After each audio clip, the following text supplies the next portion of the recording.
آقا یالله، سلام دوم دوستان عزیز، امین اینفرنو، خوش اومدید. بچه آپدیت اومد. اول یه نگاه خیلی سریع در حد 1-2 دقیقه به ستینگ بازی و این چیزایی که جدید اومده بندازیم، بعد بریم بهتون یاد بدم چجوری اول بازی گاندراپ بکشید. کلیک بیت هیچی نیست، واقعی داداشم. بعد یه تغییرات کلا ویدیو رو از دست ندید بچه، واقعا مفید درستش کردم. بریم ما هم ببینیم بچه. 200 لول اومده، یعنی 50 لول بیشتر شده. یه سری آیکونا میتونی اد بکنی، حالا مثلا بعضیشون مال گان متیکه، اون زده 0-7 اونو مثلا بزنی. نمیدونم بچه دقیقا داستان چیه. یه سری آیکونن، حالا واسه شاخبازی بیشتر اومده احتمالاً، چون هیچ دلیل دیگه ندارین. من به آیکون نیاز ندارم، اینجا کلا سردار خود داغشمینه. یعنی امین اینفرنو نه آیکون میخواد، هیچی نمیخوام داداش. سطحم بالا، فهمیدی؟ بچه‌ها چه خبر، چیکار میکنید؟ خدای دلم براتون تنگ شده بود بعد از 2 ساعت یه ویدیو میگذره دارم اینو کلا بچه‌ها 3-4 دست بازی کردم، یه چند تا چیز دیدم، حالا چه اینور چه اونور، گفتم سریع بیام ویدیو کنم همه بفهمن. اینجا تعداد گان لژندار رو میزنه 113 700 اون بالا زیاد معلوم نیست. چیزای متیک و کلا آیتما رو کالکشن دیگه، همون کلکسیون خودمون داداشم. خب آقا وقت رو نکشیم سریع بچه. یه لوداوت اومده به اسم لوداوت، یه اسم خوبی داشت، اسمش چی بود؟ یادم رفت ناموسن. چرا یادم نمیاد؟ چرا باید یادم بره اسم لوداوت رو؟ وایسید بچه. یه لوداوت اضافه شده به بازی به اسم متا یا همون تریال. خب اونجا میتونید یه اتچمنت بچینید. خب کلا یه گانم میشه چید. از این طریق بچه ها میتونید گانتون رو اول بازی بگیرید. کلا نه کلیک بیت نه چیزی، کلا تازه اومده داخل گیم. حالا بعضی اوقات هولگر متیک، بیوای متیک، اینجور چیزا هم میده بهتون، ولی کلا اون اتچمنت تریال یا همون متا رو میندازم. حالا من کیارم دیفالت اولین لوداوتتون رو میبره اونجا، حالا میتونید عوض کنید، بهتون یاد میدم. بچه ها این منطقه هست، جدید نیست، مال قبل ولی فعال شده. به جای دینر اومده به اسم میلیتاری ریسرچ. همین جایی همین ستایی میبینی کنار این فوتباله. اینجا بچه ها لند بکنید. حالا اگه میخواد اول بازی گانتون رو بکشید، بهتون الان یاد میدم چی کار بکنید. یه سری احتمالات هم هست بهتون میگم. حالا چیزی که شنیدم بچه ممکنه مثلا چطور میگم، ممکنه با بار اول دوم بهتون نده، شاید مثلا بار سوم بده و اینا، ولی واسه اینکه بده بهتون 100% نه اتچمنت میده بهتون، هولگر متیک میده، بیوای متیک میده، همه چی میده بهتون. حالا بیاد اینجا کلا سطحش بالا، میاد اینجا میپرید پایین، نکن بچه‌ها میزنید. خب اینجا خواستم یه لوت بکنم و کسی اومد بزنم تو گوشش، چون کسی خبر نداره اینجا خیلی خلوته. اینجا بچه‌ها این یوزو میزنی، اگه بار اول بهتون نداد وای میسید اون باتریش فول بشه. کلا فکر کنم 25-6 ثانیه طول می‌کشه. اینجا انداخت برام کیارممو اتچمنتی، موقع برش می‌داری اتچمنتش میره، ولی بچه‌ها بازش کنید دقیقاً می‌بینید هم بنفش همون بالا اتچمنت هایی که خودت چیدیه. وایس من زومش رو کم کنم ببینید. آره آقا خلاصه ببین دقیقاً همون 5 تا اتچمنتی همون کیارمیه که بچه‌ها دیروز بهتون دادم. نکن 93 نفره، درست 93 نفر تو بازیه. من هنوز دارم بچه‌ها. 1-2 دور دیگه هم میتونید بزنید، مثلا 50-60% شده بود. اگه بار اول نداد بزنید 2 بار 3 بار 4 بار اینا بزنید 100% بهتون میده. کلا 10 بار میشه زد. ممکنه یه مقدار طول بکشه، من نمیدونم. من همینو زدم گفتم سریع بیام ویدیو رو بگیرم. حالا اگه میخواید عوض کنید کاری نداره، میرید داخل اون قسمت تریال، از قسمت HS این 20 تا فکر کنم باید، نمیدونم داستان اینا چیه به خدا این پول و ایناش.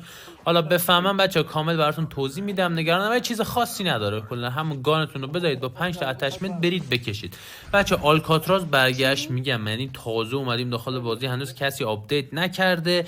یه مقدار تغییرات سیزن رو به رسم همیشه بهتون بگم بچه‌ها. HS اومده روی زمین، حالا DLQ یکم بهتر شده، GKS اومده روی زمین، اودن اومده، گان جدیده اومده، اسنایپ XPR اومده. حالا من توضیح میدم از تقریبا بچه با تمام گانا زدم. حالا چیزایی که داخل گیم پلی هست میذارم براتون، چیزایی هم که بچه‌ها نباشه رو براتون توضیح میدم دیگه. حالا فقط گوش بدید، ضرر نمی‌کنید بچه‌ها. ویدیو رو تا آخر ببینید. به نظر خودم داداشم بسم الله الرحمن الرحیم اولین نفر کیه که میخواد خف بشه توسط داغشمین. بچه‌ها باگ نایف ردیف ریچک، اینجوری همه چی رو با هم چک میکنیم دیگه.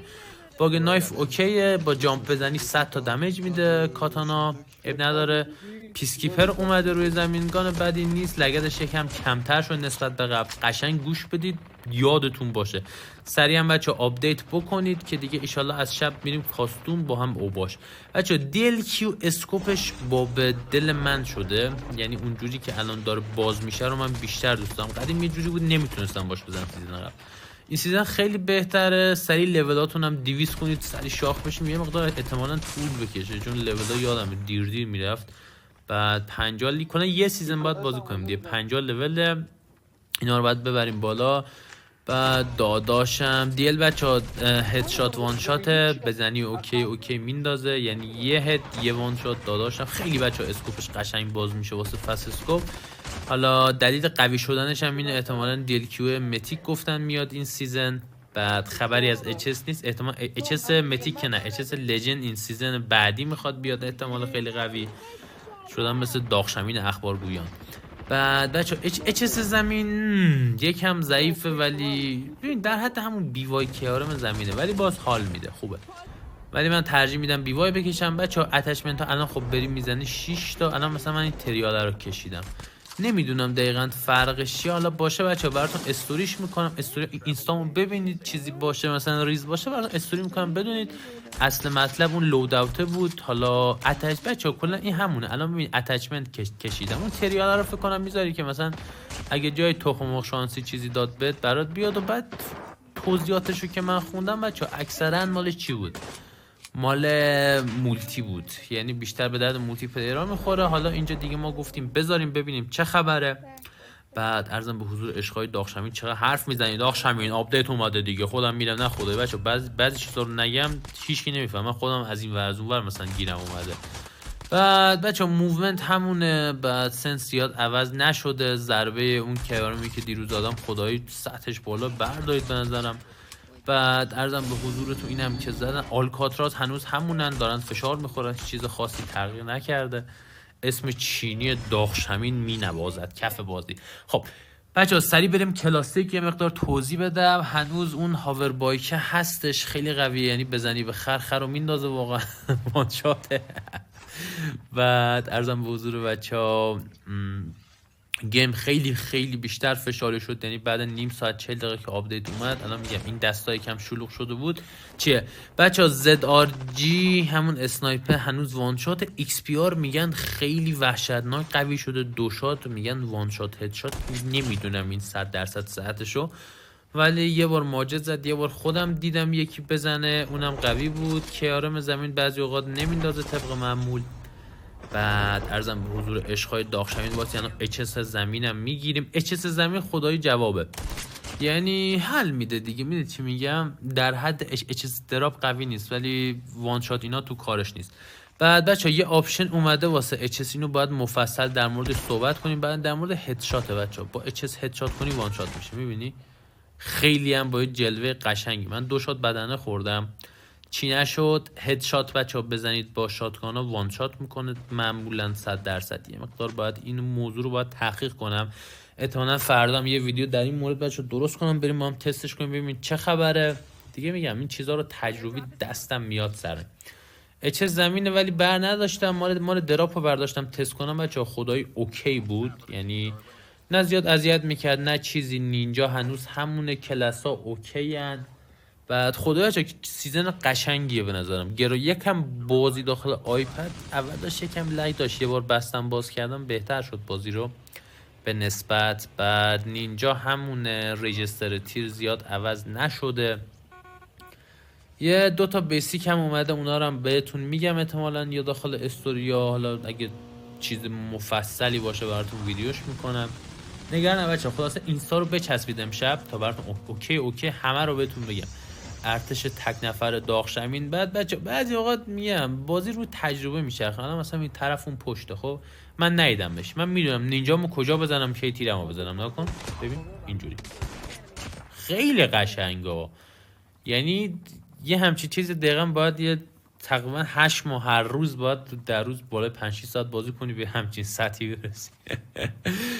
بعد ارزم به حضور عشقا، خلاصه سیزن خیلی جذابیه. حالا خیلی چیزاشو مونده با هم تست کنیم، خیلی اخبار جدید میاد. ما همیشه یه نگاه کلی داریم، فقط یادم رفت به رسم همیشه، به رسم خودمون اسکایلا سبز بردارم.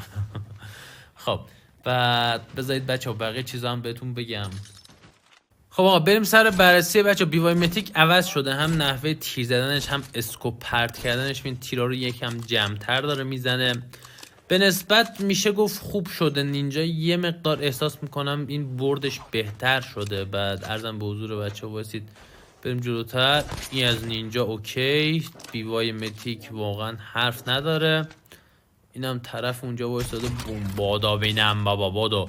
بعد سطح فشار داشت همین هیچ آپدیتی نداده، هنوز دنس میزنم بعضی اوقات اینجوری مسخره اینا رو میزنم، باید فشاریشون کنیم. خب بعد بچه‌ها بریم سر دوتا منطقه جدیدی که داخل اون ویدیو چی بهتون گفتم دوتا منطقه جدید میخوان بیان. اون دوتا منطقه هم بچه‌ها به بازی اضافه شدن، الان با هم میبینیم اونا اوکی ان. بعد عرضم به حضور بچه‌ها این نینجا این چیه بچه‌ها؟ اچ زمین یه مقدار وانشاتش پایینه، احتمالاً باید روی پرکش یکم باید دقت کنیم، شاید پرکا رو نیاز عوض کنیم. حالا چیزی باشه بچه‌ها دقیق بهتون میگم، دنبال کنید دیگه کانال رو، حتما سابم بکوبید. بیوای متیک آن تاپ همیشه خوب بوده واقعا، یعنی تنها گانی بوده که هیچ وقت نظرم در موردش 1% هم عوض نشده. این منطقه جدید بچه‌ها اومده به جای این کانتان و اون یکی دو تا اینجوری داره. اینجا حالا پیاده شدیم، اولین مچه که استارت کرده بودیم بچه‌ها. اینجا کلا زیاد داخل بازی کسی نبود، به زور تک و توک انمی اینا گیرمون می اومد. اینم بچه‌ها گان جدید دینگوه. خب دستم خیلی گان ردیفیه، خوب میزنه. اینم اچ زمین که برداریم نمونه رو دلتون داخل ویدیو. این دینگو ردیفه، بد نیست. می چی میگم، یه مقدار لگد بعضی اوقات میگیره، بعضی اوقات هم ایمباتی میزنه. یه دونه زدم اصلا عجیب، یعنی ایمبات تکون نمیخوره، دست خودم نبوده، خودش روش تکون میخورد. الان بهتون نشون میدم اچس بدون وست ننداخت. حالا میگم شاید سر پرک باشه، چون اچس کلا همینه، لوداوتش هم بعضی اوقات اینجوری میکنه. بازم میگم به پینگتون خیلی تاثیر داره. اون منطقه بغلی هم که اومده، منطقه ناکن اینجا با ایکس پی آر زد، وان شات هد شات داشت داد میزد. بعد اینم منطقه اومده به جای اون بغلیش یه کانتان بود و پرکتیس. آره به جای پرکتیس اومده. اچس زمین دو شات معمولا، دو شات دیگه خیلی بیشتر بشه، سه شات دیگه بچه با لانگ رنج طلایی مثل لوداوتشه واقعا. یک کوچولو ضعیف‌تر، شاید حس نشه ولی واقعا هست، یه ذره ضعیف‌تره. حالا بچه کیارم زمین میگن خیلی بهتر شده، آرمور 200 بود یا آرمور 150 بود، الان ماجد وان شات شد، این عرفانه زدش. میریم جدا. همین بچه داشتیم تست میکردیم با هم دیگه ببینیم چه خبره. شات های روی موتور خیلی خوب میخورن، الان بهتون نشون میدم. ببین اینم قشنگ تجربی میریم جلو دیگه. طرف اینجا نمیذاره روش ایم بگیرم، همش میره پشت کاوه. از اون ور در اومد دیگه گفتم آقا سریع برم بزنم، چون وقت تک بچه 30 ثانیه بود. الان گانه رو با هم تست میکنیم، بیشتر دلم بود با گانه بزنمش. اینجا میاد اینجا یه چی میزنه نکن، یه شات زد قشنگ روش فست اسکوپ زدم وان شات. اوکی خوبه، بد نیست. من ببین واقعا میگم جدی نظر خودم در مورد این سیزن خیلی سیزن اوکی، هنوز خیلی جاشو مونده، هنوز ندیدم. گفتم در همین حد یه ویدیو بزنم و با هم حالا میگم کم با هم جلو بریم. خدا بینم بی تربیت. بعد بچه ها اینم حالا بذارید دینگوها رو بهتون نشون بدم. خدای ایم خوبیه، نگاه کن اینجا بچه ها. من دیدم طرف رو رفتم بالا، ایمم رو گرفتم روش، نگاه کن کجا ایناش، شروع کردم به تیر زدن. اینجا بچه روش قفل کرد، میبینی این دست من نیست تکون میخوره، خودش بود. خیلی قشنگ دنبالش کرد. یه ایم اسیست خیلی اوکی داره گان دینگو. حالا فکر کنم نمیدونم بچه اگه دیل متیک بیاد، دینگو متیک هم داریم یا دینگو میخواد لژندش بیاد، نمیدونم به خدا. ولی امیدوارم بچه این دیل متیک خیلی دل منو زد، کاش نیاد. ستونای داغشمین. خلاصه نمیخوام زیاد سرتون درد بیارم، یه آمار کلی بهتون بود. این مثلا اچ چی بود بچه با این پرک بنفش خدای وان شات میشد. میدونی چی میگم، دیگه نمیرفت واسه شات دوم. اینم بگم بچه بهتون، خب بعضی اوقات دیگه چه زمینه دیگه نباید در حد دراپ باشه، تا حتی چه ایکی چه بی وای همشون با دراپ، فقط با اینکه روی زمینه یه دلخوشیه دیگه. ولی دهن اس ام جی پلیرها این سرویس هنوز اس ام جی ها رو تست نکردم، تست میکنم. کانال سابیاتون نره انرژی بدید داخل کامنت ها. در این روزا قشنگ بشینم ویدیو درست کنم. نینجا میگم بردش بهتر شده، نکن اینو مثلا قدیم یه مقدار با چی میگیره، یه شات اینجا بیا پایین ببینم اینجوری. بعد یه شات روی موتورم بذار براتون بذارم، به شماها میرسه آقا. به شما نرسه به کی برسه؟ 16 دقیقه بیشتر نمیذارم ویدیو بشه. اینجا بچه ماشین اومد، 2 نفری هم بودن، سرور خالی بود. میگم یه شات اینجا اینو میزنیم، بدو 2 شات اینجا گذاشتم بیاد بالا، بادا ببینم آقا. خلاصه بچه‌ها دمتون گرم، خیلی عشقید، خیلی دوستتون دارم دیگه آقا. ببینم چیکار میکنید. اینم کاتانا تست بود. بچه‌ها میبینمتون، فعلا بابای.